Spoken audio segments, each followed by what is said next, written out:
Hey everyone, welcome to the fourth part of the AI traffic system. In this section, we'll go over how to set up waypoint navigation, spawning and despawning vehicles, and parking spots.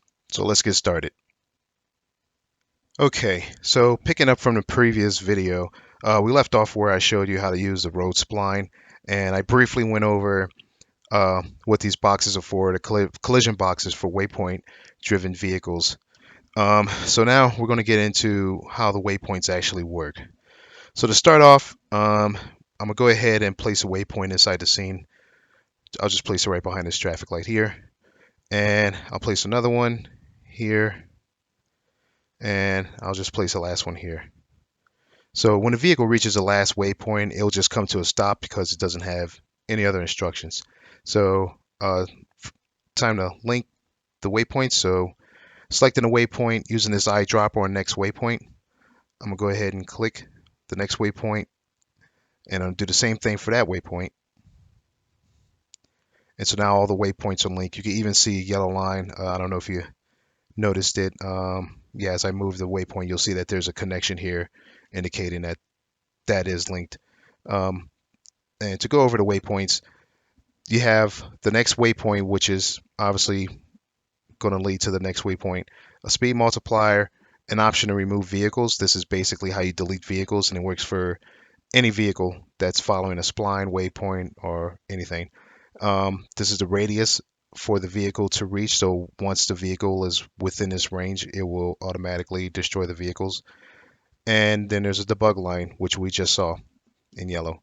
So with that done, the only thing left to do now is selecting the vehicle and switching its state from spline drive to follow waypoint.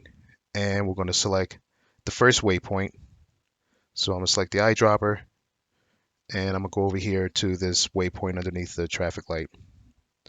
Now that's linked up, and that's all you have to do for the vehicle. So the next thing is just go ahead and play it.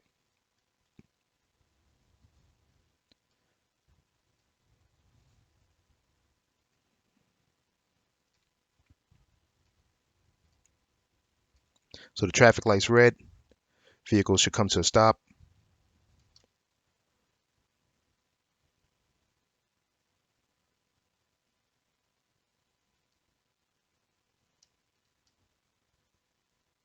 Traffic light is now green, and the vehicle goes. So it's going to head to the first waypoint, make a turn right. It's probably at the second waypoint now, and it's going to stop at the third one. There it is, coming to a stop. Okay, so the other example I want to give is for the spawn point.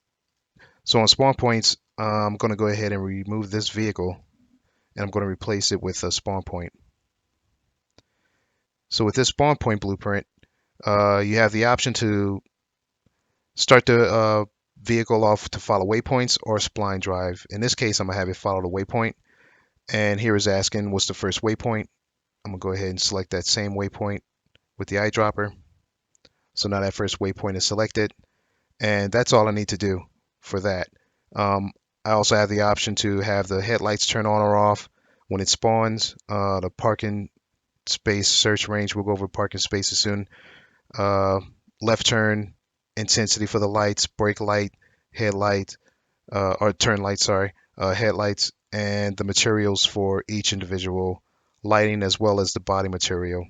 This is important because you have the option to randomly have different materials spawn for a vehicle. So let's say whatever vehicle I have spawn, like I have it spawn, um, in the different colors. So you could, this way you don't have the same vehicle identical to the previous vehicle.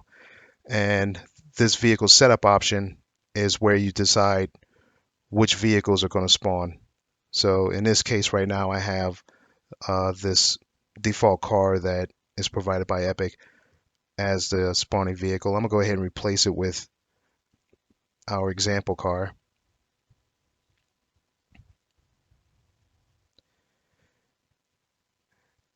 And I could have both of these cars uh, spawning in the vehicle setup, But the only issue is that the vehicles are using different material IDs, so they're not going to correspond with each other when they spawn with the correct color position. So, um, so for this example, I'm just going to go ahead and use the same car. But of course, you can have as many cars as you want, as long as they have the same material IDs in the same location. For example, if 5 is brake lights, it should be 5 for brake lights for all vehicles. And here we have the range for the vehicle to spawn as far as time. So this is 4 seconds to 10 seconds. So between every 4 to 10 seconds, a new vehicle will spawn. I'm going to change this just for demonstration purposes for it to spawn every 3 seconds. So with both of these set to 3, every 3 seconds a new car will spawn. All right, so let's go ahead and run this and see what happens.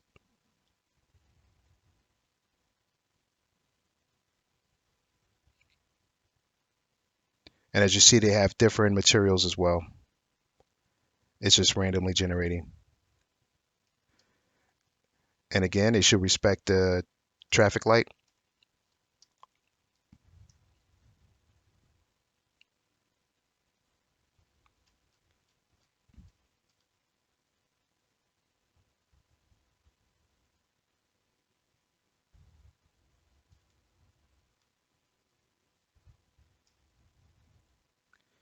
And they're coming to a stop.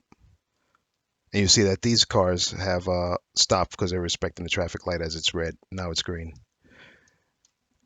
So I do also, I'm going to show you really quick on how to remove the vehicles.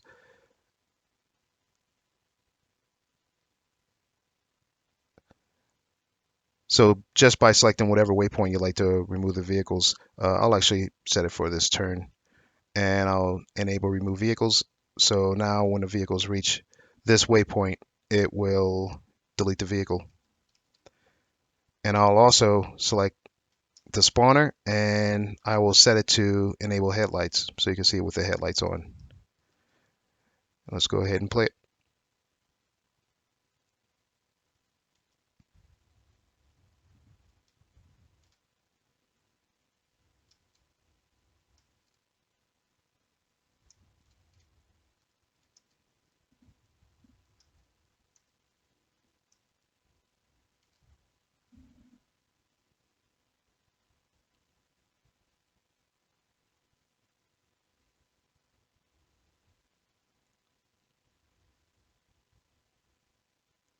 Lights turning red, that vehicle stopped, and you can see the vehicles are getting deleted as they reach the delete point.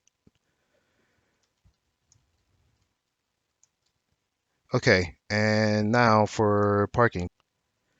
So next thing I want to go over is the parking spots. So basically it's really simple. You just choose your parking spot blueprint, drag it into the scene, and your only option is if the parking spot is available or not, and you could disable that. This is useful if you have multiple parking spots and you decide you want to manually turn a spot on or off.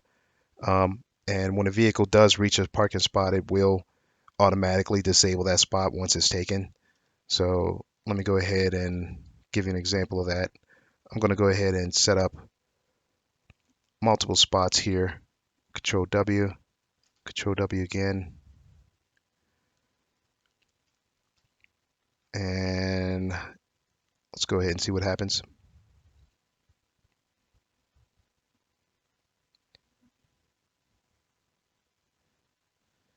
So that vehicle is attracted to the first spot,